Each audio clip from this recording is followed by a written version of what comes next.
Hello guys, how's it going? My name is Dalaran, and today I want to talk to you guys about the Shadow Reflection opener and basically the Shadow Reflection stun rotation that you would want to use.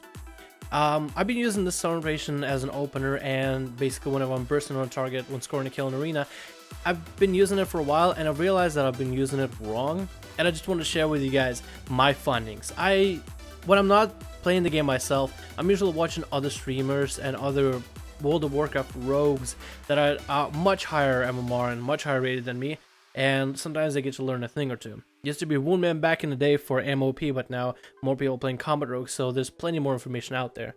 So basically this is the trick that I learned from Praii, the rogue that was in the regionals as well as the world over BlizzCon, and that basically this all goes to him as a credit because I was watching his stream and I learned this method off of him. Basically the way you would use Shadow Reflection, and I even have it in a macro with how I use it. You want to use Shadow Reflection or Mark for Death Shadow Reflection into a kidney shot. Either way works. Shadow Reflection, Mark for Death kidney shot is your usual opener, right? You're going to get a full 6-second stun onto your target, and then you'll get a 3-second stun afterwards with a 2-second break in between. What a lot of rogues like to do in between is to vanish and cheap shot for those 2 seconds to hold the target under CC, and then they'll get an extra kidney into there and then go road right before you get out of subterfuge. But the problem with it is you also have the 4-piece bonus, right? When we use vanish, we gain 5 comm points, and the next eviscerate, Sin Strike, or Revealing Strike, or ambush is 100% damage. A lot of the times what I would end up doing is I would vanish cheap shot onto my target.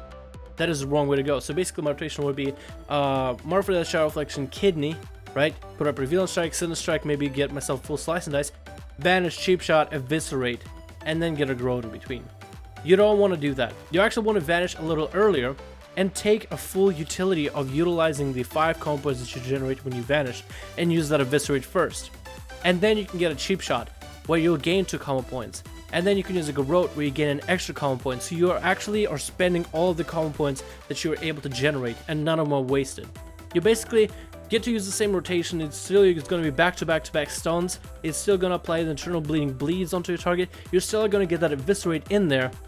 I just have to vanish a little bit earlier to get the eviscerate, then a cheap shot, and then you can even throw in a garrote in at the very end there. So then the silence continues on, especially when you're training a healer. And this can be also applied in arenas, especially 2v2s, where you have all these 3 glyphs. You can get rid of Glyph of Blind and just throw it in a Glyph of Garrote just in for that. In 2v2s arenas, this will be very viable, and it will force cooldowns out of healers, and if it doesn't force cooldowns out of them, then they die. It's one or the other. So let me show you how it works in progress, and this is going to be quick. I am going to go in post-production and slow down the video for you guys, show you exactly what is happening. Alright, so I have myself in an opener on a train dummy, and as soon as I open up, it's going to scale my gear up to PvP, so the item level is going to be 733 for PvP, so the damage should go accordingly. On top of it, you can also use Adrenaline Rush, which I guess you can use in your opener, which will also benefit from Lucius when you get that Vanish Eviscerate in there. So I guess there's just more than one way of going about it. I will apply an Adrenaline Rush in here, but you don't always need to use it in your rotation. So let's begin. Full Slice and Dice, Cheap Shot, Adrenaline Rush, build up to 5 combo points, right? I'm just gonna hold off. Cheap Shot in between, right? Garrote at the very end, so you got through full stun, and now they're sitting in silence while you're able to dish out damage onto your enemy. It's basically you do the same thing that you would normally use in an opener, but you're actually taking advantage of the 5 extra combo points that you generate with your vanish, and then you're utilizing the cheap shot to generate 2 extra combo points. And then you can utilize the garrote to generate 1 extra combo point, so you're not wasting any of your combo points. So that's basically how you go from energy management. And simply by adding that into your rotation, you'll have a much more effective opener at the beginning, especially after you tried it multiple times, just train yourself, like especially on a train dummy or on different players or in different PvP situations. Like right here, you saw that my vanish was a little bit more delayed, and henceforth my cheap shot was a little more delayed. So it's just, you know, those fine-tuned details in there, just worked out the kinks.